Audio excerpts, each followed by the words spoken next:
at dumiretso sa likuran ni Xiaoqing. Bago pa siya makalingon, sinalakay na siya nito mula sa likuran at diretsyong kinagat ang kanyang leeg. At sa sandaling yon, muling nagbago ang sitwasyon ng laban, dahil ngayon, hindi na lamang vampire ang kanilang kalaban, isa na itong blood viscount na kayang manipulahin ang dugo at pagalingin ang sarili sa pamamagitan ng pag-inom nito. Ano kaya ang mangyayari kay Xiaoqing pagkatapos siyang makagat, at kaya pa kaya nilang talunin ang isang vampire na tuluyan ng nakumpleto ang evolution? Abangan natin ang susunod na laban. Agad na sumigaw si Makoto sa kanyang kasama at inutusan nitong gamitin ang kanyang mga kamao para sa isang counter-attack. Sinunod naman agad ng babae ang utos at malakas niyang sinuntok ang vampira. Tumama ito at tumilapon, ngunit bago pa man tuluyang bumagsak, mabilis na itong naglaho. Dahil dito, humingi agad ng tulong ang babae kay Makoto. Hindi na niya alam kung paano niya mahuhuli ang vampira at hiniling niyang makaisip agad sila ng paraan. Samantala, napansin ng guro na patuloy na lumalaki ang wormhole, mula sa dating maliit na butas, umabot na ito sa diameter na 51 metro, kasabay ng paglaki nito ay patuloy ding tumataas ang difficulty level ng kanilang kalaban. Napansin naman ni Makoto na ang sugat sa katawan ng babae na kinagatan ng vampira ay patuloy na pinanggagalingan ng dugo. Habang dumadaloy ang dugo mula sa kagat, patuloy rin itong sinisipsip ng vampira. Hanggang sa tuluyan nang hindi mapigilan ng babae ang pagdurugo, labis siyang kinabahan at halos maiyak na dahil natatakot siya para sa kanyang buhay. Agad siyang inutusan ng guro na patigasin o i-freeze ang sugat gamit ang kanyang gauntlets. Mabilis niyang sinunod ang utos, agad na tumigas ang paligid ng sugat na tila nabalutan ng yelo, dahilan upang mapigil ang pagdaloy ng dugo. Ngunit may isang huling patak ng dugo na kasing laki ng bula na dahan-daang umangat patungo sa bibig ng vampira, nakahanda na pala itong sumimsim, kaya nang tuluyang makarating ang patak, agad nitong sinimot ang natitirang dugo. Pagkatapos nitong makain ang dugo, mabilis nitong pinunasan ang bibig, bigla namang sumabog ang kakaibang liwanag mula sa mga mata nito. Doon tuluyang nagising ang tunay na kapangyarihan ng napakalakas na vampira. Kasabay nito, lalo pang lumaki ang wormhole, napansin ito ng guro at natuklasan niyang umabot na sa level 55 ang vampira, hindi na raw nila ito kayang talunin ng magkakasama lamang at kung mananatili sila roon, malaki ang posibilidad na mamatay silang lahat. Sa sobrang takot, naisip na agad ng guro ang maaaring mangyari kapag nakalabas ang vampira sa wormhole. Una, makakalabas ito sa wormhole at magsisimulang salakayin ang mga taong madadaanan nito, pagkatapos, sisimulan nitong higupin ang dugo ng milyon-milyong tao, sunod nitong wawasakin ang mga lungsod ng isa-isa hanggang tuluyang bumagsak ang buong sibilisasyon ng tao. At higit sa lahat, maaari itong patuloy na mag-evolve hanggang maging isang makapangyarihang progenitor na magiging dahilan ng tuluyang pagkalipol ng sangkatauhan. Dahil dito, ipinaliwanag ng guro na ang pinaka-nakakatakot na katangian ng mga halimaw na sumisipsip ng dugo ay ang kanilang kakayahang patuloy na lumakas. Sa simula pa lamang, dapat ay ibinuhos na nila ang lahat ng kanilang lakas upang tuluyang mapuksa ang vampira bago pa ito magkaroon ng pagkakataong lumakas ng ganito. Ngunit sa halip na makinig, pinatahimik lamang siya ng kanyang asawa, sinabi nitong dapat muna nilang isipin kung paano sila makakaligtas sa sitwasyon, sinisiri niya ang guro dahil kung hindi dahil dito, hindi sana sila napunta sa ganitong kapanganib na kalagayan. Hindi rin niya maintindihan kung saan nakakuha ang vampira ng napakaraming dugo upang biglang umabot sa level 50, para sa kanya, siguradong may nangyaring mali sa kanilang plano. Samantala, sinisi naman ni Makoto ang mga taong mula sa peace office dahil hanggang ngayon ay hindi pa rin sila dumarating upang tumulong. Napagtanto nilang wala na silang ibang pagpipilian kundi ang tumakbo muna, kaya agad na nagtungo silang tatlo patungo sa wormhole upang makatakas. Ngunit habang tumatakbo sila, nakita ni Makoto na muli na namang umatake ang vampira. Napagtanto niyang hindi sila makakatakas ng sabay-sabay. Kung magpapatuloy sila ng ganito, maaaring hindi niya kayanin ang makalabas, kaya naisip niyang kailangan nilang may maiwan upang maantala ang vampira at bigyan ng pagkakataong makatakas ang iba. Sa kasamaang palad, si Makoto mismo ang gumawa ng malupit na hakbang, hinawi niya ang kanyang asawa gamit ang kanyang kamay at iniwan ito sa likuran upang magsilbing pain sa vampira. Sinabi pa niya na dahil kasalanan nito ang lahat ng nangyari, siya na ang dapat maiwan at sumagip sa kanilang pagtakas.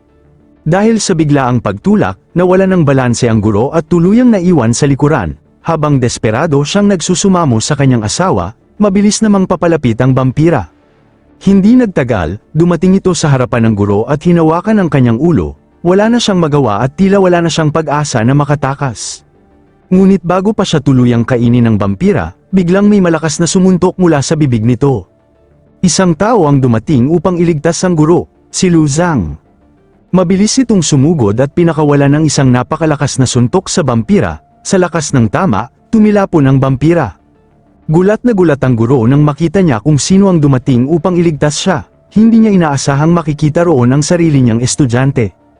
Hindi niya napigil ang magtanong kung bakit naroon si Lu Zhang. Akala niya ay umuwi na ito ng mag-isa sakay ng taxi, kaya hindi niya maintindihan kung paano ito nadamay sa napakadelikadong sitwasyong kanilang kinakaharap. Napatingin si Lu Zhang sa kanyang kamay at napagtanto niyang hindi kayang tiisin ng kanyang marupok na katawan ang matinding epekto ng telekinesis enhancement para sa kanya. Gaya ng inaasahan, ang pagliligtas sa mundo ay kailangan pa ring iasa sa mga giantess.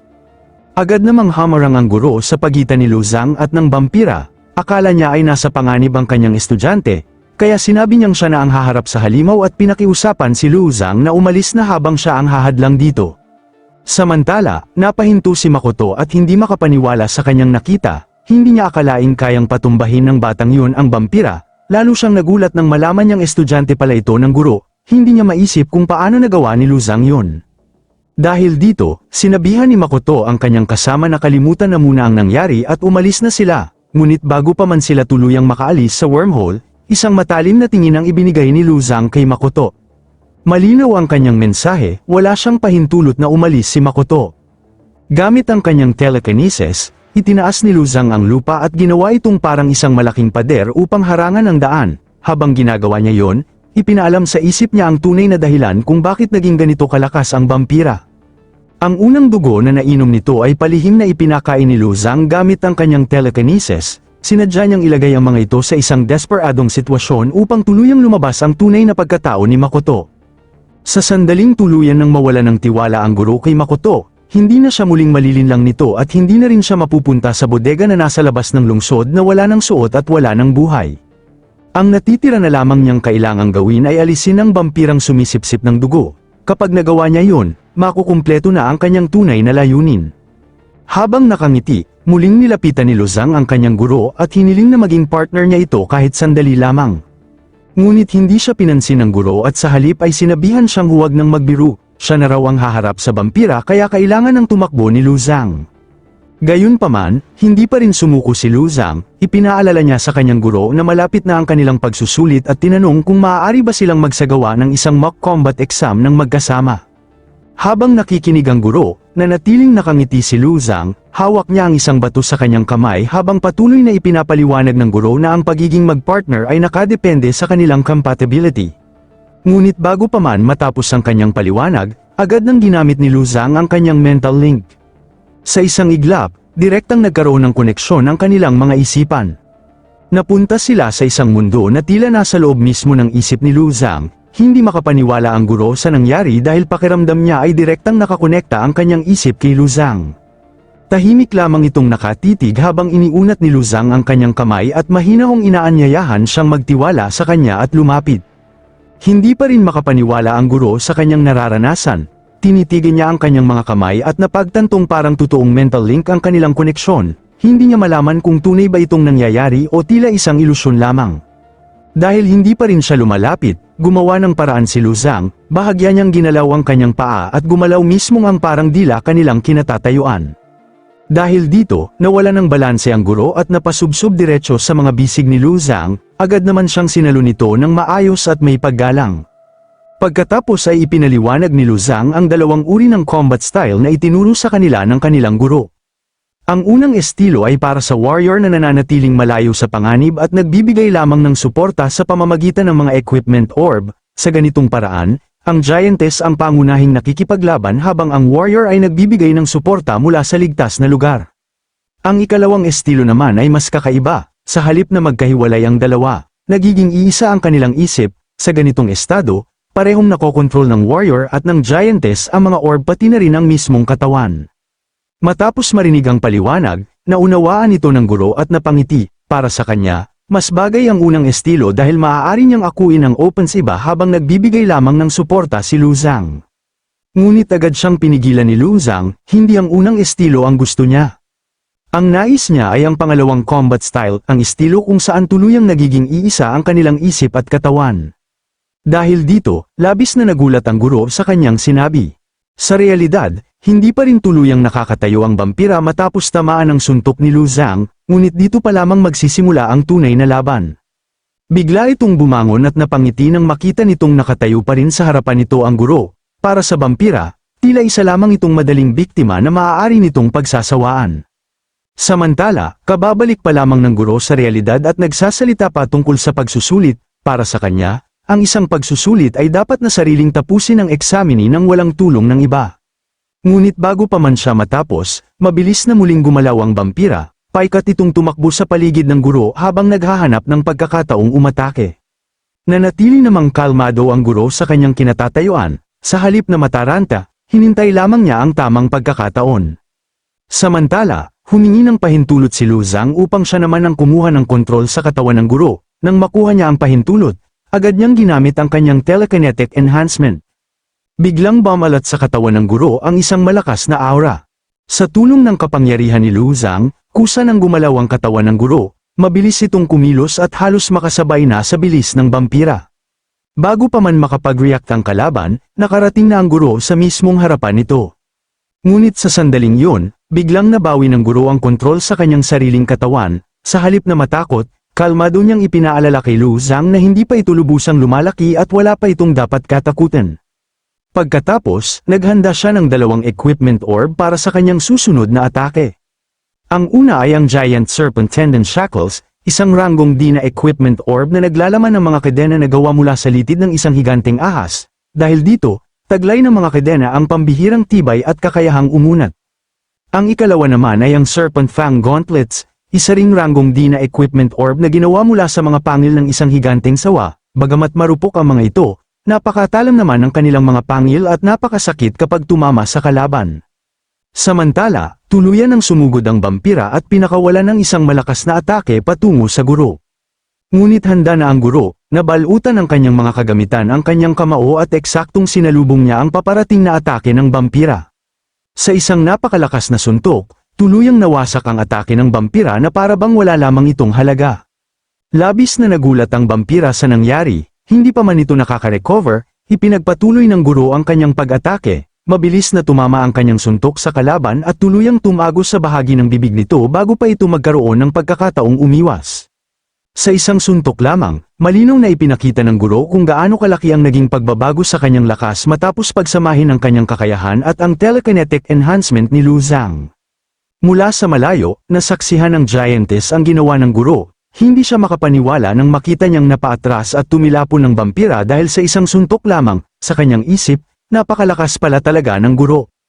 Samantala, kanina papilit na winawasak ni Makoto at ng kanyang kasama ang pader na hamarang sa kanilang daanan. Ngunit kahit anong gawin nila, wala man lang silang nagawang pinsala rito. Hingal na si Makoto dahil sa pagod, sumandal siya sa pader habang nagtataka kung paano biglang lumitaw ang isang napakatibay na harang na hamarang sa mismong labasan ng wormhole. Para sa kanya, ngayon lamang siya nakakita ng ganitong uri ng kakayahan. Ngunit walang anumang babala, muling gumamit si Lu Zhang ng telekinesis, sa pamamagitan lamang ng 2 fingers sinulsal niya ang babae, gumawa siya ng koneksyon sa babae.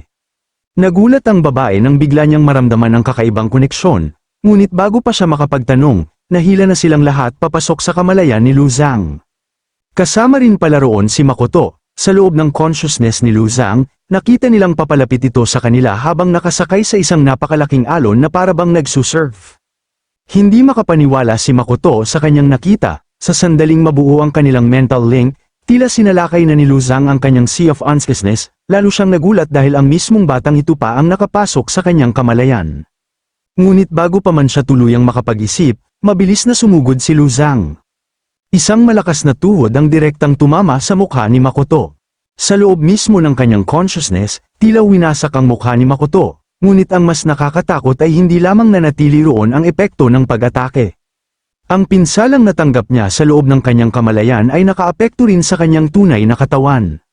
Samantala, nilapitan naman ni Lu Zhang ang babae, hinawakan niya ito sa balikat at pilit na itinatag ang kanilang mental link, dahil sa matinding pressure, hindi na nakatanggi ang babae at napilitan siyang sumunod. Natila sa paglabas ay nilabasan ito ng malagkit na pawis. Ipinaliwanag ni Lu Zhang na kailangan niya ang kapangyarihan ng babae, kaya una niyang pinutol ang koneksyon nito kay Makoto upang magamit niya ang buong lakas nito. Pagkatapos ay agad siyang nagpakawala ng isang mahabang latigo. Mabilis itong sinalo ng babae, ngunit sa sandaling iyon ay napagtanto niyang hindi na niya kontrolado ng lubusan ang sarili niyang katawan. Kusang gumalaw ang kanyang katawan at mabilis na tumakbo patungo sa bampira. Nagulat ang bampira sa biglaang pag-atake, ngunit huli na ang lahat. Isang napakalakas na bigwas ang pinakawalan ng babae at tumama ito sa katawan ng bampira, sa lakas ng tama, tumilapon ang halimaw. Ngunit bago pa ito tuluyang malayo, biglang may kakaibang pagbabago sa katawan nito. Mula sa dugo nito ay nabuo ang isang pares ng pakpak. Gamit ang mga pakpak na gawa sa dugo, nakabawi ang bampira at muling pumailang lang upang makipaglaban sa himpapawid. Agad itong napansin ng babae at ipinaalam sa kanyang guro na may mga pakpak ng dugo nang tumubo sa likuran ng bampira. Dahil dito, maaari na itong makipaglaban sa kanila mula sa himpapawid. Dahil sa sobrang pagkagulat ng babae, agad siyang pinagsabihan ng guro na huwag nang tumingin sa kung saan-saan at hawakan ng mabuti ang kanilang ginagamit na sandata. Sabay na hinawakan ng dalawang giantess ang isang mahabang kadena na tila isang latigo.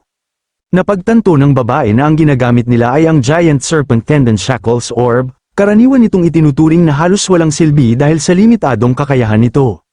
Ngunit kapag nilagyan ito ng telekinesis, nagkakaroon ito ng pambihirang elasticity at kayang umunat ng higit sa karaniwan. Dahil dito, nagsimulang mag-isip ang babae kung ano ang binabalak ni Lu Zhang.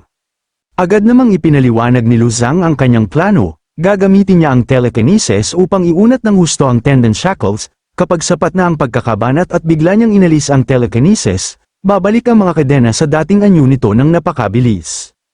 At iyon mismo ang nangyari, matapos mahatak ng husto ng dalawang babae ang parang latigo na kadena, hinayla ito pabalik ng giantess.